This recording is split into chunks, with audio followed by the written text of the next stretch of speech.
জয়গুরু প্রণাম। আজ ১৭৫তম পর্বে শ্রী শ্রী ঠাকুর অনুকূলচন্দ্রের দিব্য জীবনের কথা, তার দিব্য লীলার কথা, তার অলৌকিক শক্তির কথা, তার প্রেম ভালোবাসার কথা, মানবের প্রতি তার দরদি হৃদয়ের কথা, যে কথা শ্রবণের মধ্য দিয়ে মানুষের জীবন সুখ শান্তি আনন্দতে ভরপুর হয়ে ওঠে, যে কথা শ্রবণের মধ্য দিয়ে মানব জীবন ধর্মপথের যাত্রী হয়ে ওঠে, যে কথা শ্রবণের মধ্য দিয়ে মানব জীবন ভক্তিময় হয়ে ওঠে, সেই অমৃত কথা আপনাদেরকে শোনাব। প্রশ্ন করা হলো, আচ্ছা শুনতে পাই নাকি পূর্ণ অবতার যখন আসেন তখন যেসব হতভাগ্যেরা তাকে ধরতে পারে না তাদের নাকি গতি হয় না, তার মানে কি? শ্রী শ্রী ঠাকুর বললেন, আরে শালা, গতি হবে কি করে?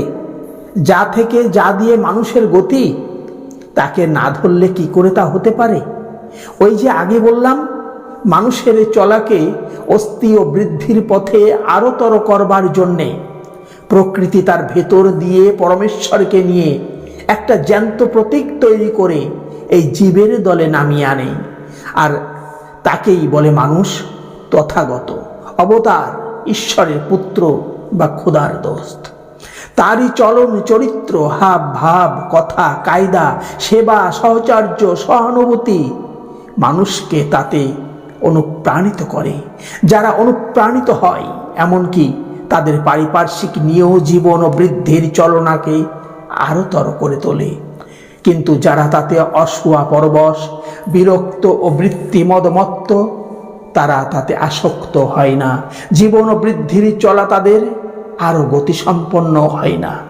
যাদের পর্যবেক্ষণ পূর্ববর্তীকেই অনুসরণ করে, একটা সীমাই দাঁড়ায়নি, বা যাদের সম্বেগ বৃত্তি সংস্কারেই মশগুল হয়ে মহাবোধি হয়ে দাঁড়িয়ে আছে, এমনতর সম্বেগ আর নেই যাতে নাকি কোনো আরও চলার প্রয়োজন সম্মুখে উপনীত হতে পারে।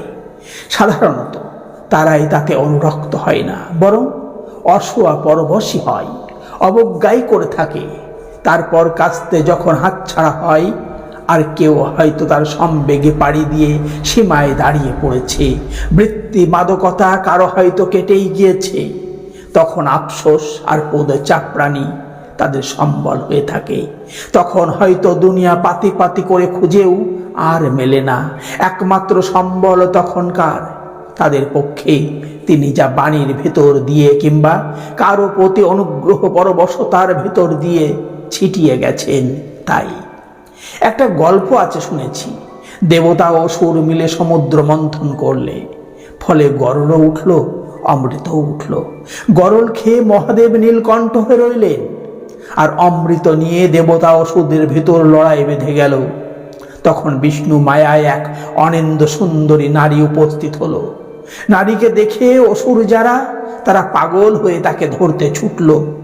এই ফাঁকে দেবতারা কুশের উপর সেই সাগর মন্থন করা অমৃত যা ছিল তা সব খেয়ে ফেললে। কিন্তু এমন সময় ওই অসুরদের ভিতর নাগ যারা, তাদের সেই অমৃতের কথা মনে পড়ে গেল। এসে দেখলে কুশের উপর একটু অমৃত নেই। অবশেষে আর কি করে, যদি কুশের কোথাও এক আটটু বেঁধে থাকে, এই ভেবেই কুশ চাটতে শুরু করে দিলে, ফলে প্রত্যেকের জিভ ফিরে দুয়াতলা হয়ে গেল। তাই নাকি এখনো সাপেদের জিহ্বা ফাড়া দেখা যায়। ওই তাদের অবস্থা এমন তরই হয়ে থাকে। জয়গুরু। আজ এই পর্যন্তই। সকলেই ভালো থাকুন, সুস্থ থাকুন, আনন্দে থাকুন, আর চ্যানেলটিকে সাবস্ক্রাইব করে সঙ্গে থাকুন। জয়গুরু।